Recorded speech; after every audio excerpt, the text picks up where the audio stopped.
Shalom dan salam sejahtera bagi kita semua, bagi seluruh sobat PKK PNUP dimanapun teman-teman berada pada saat ini. Saya ingin mengucapkan selamat pagi, selamat siang, selamat sore, dan selamat malam bagi teman-teman yang mengakses video renungan ini, kapanpun teman-teman mengaksesnya. Oke, pada saat ini saya kembali untuk menyampaikan renungan SOTM atau Sharing of the Month edisi bulan Mei dari PKK PNUP. Perkenalkan, nama saya Rangga Tandipayuk dari jurusan Teknik Sipil Angkatan 2012. Nah, sebelum kita masuk dalam renungan yang diberikan tema The Great Commission atau Amanat Agung ini, kita akan satu dalam doa. Kita akan minta hikmat dari Tuhan agar kita dapat merenungkan pembacaan firman Tuhan ini dengan lebih mendalam. Mari kita satu dalam doa, kita berdoa. Tuhan, kami mengucap syukur untuk segala hikmat dan kasih karunia, juga rahmat yang Kau berikan kepada setiap kami pada saat ini. Kami mohon bimbingan-Mu dan tuntunan-Mu agar kiranya apapun yang kami baca, sebagian kecil dari firman-Mu yang akan kami pelajari pada saat ini, dapat kami terapkan dalam kehidupan kami masing-masing. Kami mengucap syukur untuk segala sesuatu yang boleh terjadi dalam kehidupan kami. Bimbingan sertai kami, sebab kami berseru dan berdoa di dalam nama Tuhan Yesus Kristus, Tuhan dan Juru Selamat kami yang hidup, yang mulia sekarang dan untuk selama-lamanya. Amin. Pembacaan yang diberikan oleh pengurus terambil dari Injil Matius pasal 28 ayat 18 sampai ayatnya yang ke-20. Mari sama-sama kita buka. Injil Matius pasal 28 ayat 18 sampai ayatnya yang ke-20. Saya akan bacakan buat kita semua. Demikian firman Tuhan. Yesus mendekati mereka dan berkata, "Kepadaku telah diberikan segala kuasa di surga dan di bumi. Karena itu, pergilah, jadikanlah semua bangsa muridku, dan baptislah mereka di dalam nama Bapa dan Anak dan Roh Kudus. Dan ajarlah mereka melakukan segala sesuatu yang telah kuperintahkan kepadamu, dan ketahuilah, aku menyertai kamu senantiasa sampai kepada akhir zaman. Amin." Berbicara mengenai amanat agung Tuhan Yesus Kristus yang barusan saja kita baca, "Kepadaku telah diberikan segala kuasa di sorga dan di bumi." Dari perkataan Tuhan Yesus ini kita dapat menarik suatu kesimpulan yang sangat luar biasa bahwa Yesus itulah Tuhan dan Allah kita yang berkuasa atas segala sesuatu yang ada di sorga maupun yang ada di bumi. Lalu kemudian ada dua ayat yang ingin saya fokuskan pada saat ini, yaitu ayat 19a, "Karena itu pergilah dan jadikanlah semua bangsa muridku," dan ayat yang ke-20 A dan B, "Ajarlah mereka melakukan segala sesuatu yang telah kuperintahkan, dan ketahuilah aku menyertai kamu senantiasa sampai kepada akhir zaman." Bagian yang pertama yang ingin saya coba sharingkan kepada teman-teman adalah Tuhan Yesus berkata, "Pergilah dan jadikanlah semua bangsa muridku." Perkataan ini diucapkan oleh Tuhan Yesus pada saat momen sebelum ia naik ke sorga di Bukit Zaitun. Dan ini adalah suatu amanat, suatu perintah yang sangat agung yang diberikan kepada ke-11 atau ke-12 muridnya setelah Matias masuk ya. Diberikan kepada murid-muridnya untuk memberitakan Injil tentang kerajaan Allah kepada seluruh dunia, kepada seluruh umat, kepada seluruh bangsa, seluruh suku, seluruh lidah dan bahasa. Dan bagian ini adalah bagian yang sangat-sangat vital karena untuk inilah Kristus datang supaya semua bangsa, supaya semua suku boleh merasakan kasih karunia Tuhan, boleh menikmati keselamatan yang telah Ia nyatakan di dalam karya kebangkitannya. Hal ini adalah hal yang pokok, hal yang paling penting. Namun ada hal berikutnya, yakni ayat yang ke-20. "Dan ajarkanlah mereka melakukan segala sesuatu yang telah kuperintahkan kepadamu, dan ketahuilah aku menyertai kamu senantiasa sampai kepada akhir zaman." Pada ayatnya yang ke-20 ini, "Dan ajarkanlah mereka melakukan segala sesuatu yang telah aku perintahkan kepadamu," adalah bagian yang saya coba untuk tarik bagi kita semua saat ini. Jadi seandainya pada masa itu mereka memang disuruh untuk memberitakan Injil oleh Tuhan Yesus secara langsung, tapi saat ini saya mau menarik kepada kita semua. khususnya buat sobat-sobat PNUP yang saat ini mungkin masih mahasiswa atau mungkin yang berada di tempat kerja yang memiliki konteks yang berbeda dengan apa yang dialami oleh para rasul, yaitu mengajarkan mereka melakukan segala sesuatu yang telah diperintahkan oleh Tuhan Yesus. Hal inilah hal yang menarik sekali. Kenapa? Karena Tuhan Yesus pernah berkata dalam Injil Matius, kasihilah musuhmu dan berdoalah bagi mereka yang menganiaya kamu.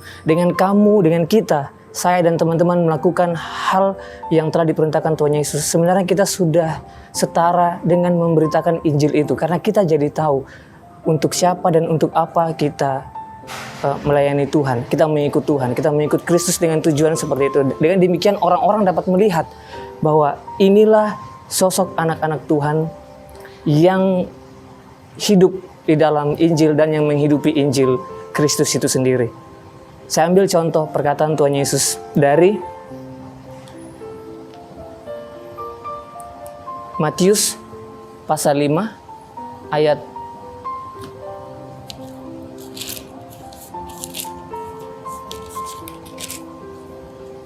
Matius pasal 5 ayat 14 dan sampai ayatnya yang ke-16. Berbunyi demikian, kamu adalah terang dunia, kota yang terletak di atas gunung tidak mungkin tersembunyi.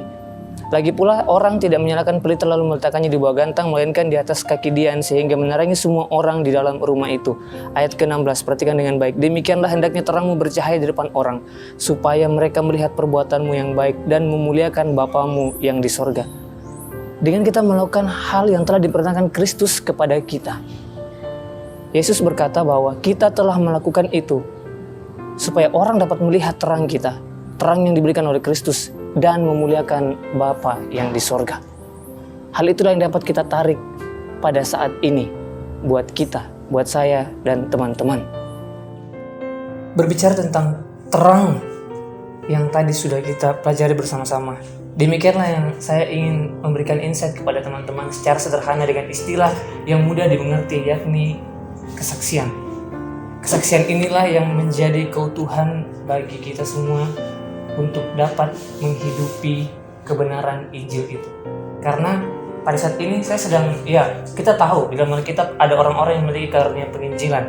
Contohnya Rasul Paulus dan juga setiap para rasul yang memang memberikan hidup mereka untuk menginjil. Tapi sekarang saya membawa dalam konteks yang lebih sederhana, yakni kita, teman-teman yang mahasiswa atau mungkin teman-teman yang bekerja di lingkungan kerja, saya akan membawa menjadi sesuatu yang lebih sederhana, yakni bagaimana kita memberikan kesaksian hidup kita. Mengapa? Karena ada bagian kecil dari perkataan Tuhan Yesus dalam Matius pasal 24 ayat yang ke-14. Dan Injil kerajaan ini akan diberitakan di seluruh dunia menjadi kesaksian bagi semua bangsa. Sesudah itu barulah tiba kesudahannya. Kesaksian itulah yang perlu, wajib sekali untuk kita berikan kepada setiap orang. Ingat teman-teman, saya ingin memberitahukan satu hal. Jika kita berbicara tentang karunia penginjilan, maka itu berarti mendedikasikan seluruh hidupnya untuk menginjil, untuk pergi ke seluruh bangsa. Tapi bagi kita hari ini yang hidup di antara banyak orang, hal yang paling sederhana yang bisa kita lakukan adalah bagaimana kita dapat menghidupi Injil Kristus, bagaimana kita dapat menunjukkan perilaku kita, di mana orang lain bisa melihat bahwa surat Kristus adalah kita. Dan surat Kristus dapat dibaca oleh orang. Demikian perkataan Rasul Paulus dalam 2 Korintus pasal 2 ayat yang ketiga. Hal itulah yang menjadi pokok sehingga kita bisa kemanapun kita pergi, kita bisa melihat bahwa orang lain melihat Kristus di dalam diri kita, di dalam diri saya, di dalam diri teman-teman dan saudara-saudari sekalian. Hal itu merupakan di satu sisi hal yang berat memang, tetapi di satu sisi merupakan sebuah privilege yang sangat-sangat indah yang diberikan oleh Tuhan kepada kita selaku orang yang telah percaya. Dan berbicara tentang penginjilan itu tidak selalu berbicara tentang orang yang belum percaya. Yes, memang tujuannya untuk orang-orang yang belum percaya, namun ada juga orang-orang yang berlabel agama Kristen. Itu juga adalah orang-orang yang membutuhkan kasih karunia dan Injil yang sejati bagi mereka. Teman-teman yang hanya berkedok, kalau istilah yang kita ketahui ya, itu Kristen KTP, mereka juga membutuhkan itu supaya mereka bisa belajar, berkembang dan bertumbuh, hidupnya berubah di dalam kemuliaan Tuhan. Melalui firman yang dia baca, melalui persekutuan yang dia ikuti, dan juga melalui ibadah-ibadah yang ia hidupi dalam setiap hari. Demikian saya berbicara tentang kesaksian dan bagaimana kita memberitakan Injil. Itulah the Great Commission untuk dalam konteks yang sederhana yang bisa kita terapkan dalam kehidupan kita selaku orang-orang yang istilahnya tidak memberikan hidupnya seutuhnya untuk menginjili, tetapi di dalam kampus, di dalam tempat kerja, di dalam keluarga, teman-teman, sahabat-sahabat yang dalam kehidupan kita semua, itulah yang wajib untuk kita kerjakan. Demikianlah kita menghidupi Injil Kristus, yaitu bersaksi bagi semua. Dan jika kita melihat kembali di ayatnya yang ke-20, yang terakhir, dan ketahuilah bahwa aku menyertai kamu senantiasa sampai kepada akhir zaman. Ini adalah penutup dan janji yang begitu besar yang diberikan oleh Kristus kepada para rasulnya dan termasuk kepada kita semua yang mendengarkannya pada saat ini dan untuk selama-lamanya. Karena Yesus berkata sampai kepada akhir zaman, sampai kepada kekekalan. Hal itulah yang memberikan kita kekuatan. Hal itulah yang memberikan kita kemampuan. Saya punya pergumulan, saya punya kelemahan. Teman-teman juga memiliki kelemahan masing-masing. Pergumulan masing-masing yang mungkin tidak dapat dibandingkan satu dengan yang lainnya. Tapi saya percaya satu hal, bahwa jika Kristus berkata ia akan menyertai kita sepanjang segala zaman, maka ia akan menyertai saya dan saudara-saudara juga. Sebagaimana ia menyertai para rasul, ia juga akan menyertai kita semua. Sobat PKK PNUP, anggota biasa, anggota luar biasa dalam setiap aktivitasnya, pasti akan disertai Tuhan. Izinkan saya menutup renungan pada saat ini dari perkataan Rasul Paulus yang terambil dari Filipi pasal 4 ayatnya yang ke-13. Segala perkara dapat kutanggung di dalam Dia yang memberikan kekuatan kepadaku. Segala perkara dapat kutanggung. Segala perkara dapat kita tanggung, dapat saudara-saudari tanggung di dalam Dia, di dalam nama Kristus yang memberikan kekuatan kepada kita. Oleh karena itu, berhubungan dengan The Great Commission, berhubungan dengan amanat agung ini, yang maknanya begitu luas, mari kita membuat itu menjadi lebih sederhana di dalam setiap kehidupan rohani kita, dalam kehidupan keberimanan kita setiap waktu. Supaya kita dapat ditemukan setia, sebagaimana Yesus bersabda, barang siapa yang setia hingga akhirnya, sampai pada kesudahannya, maka ia akan selamat.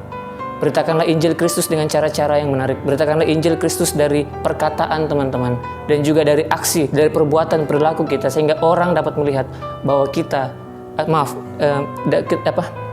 orang-orang dapat melihat bahwa Kristus itu ada di dalam kita. Kristus itulah yang dilihat orang ketika kita melakukan segala hal.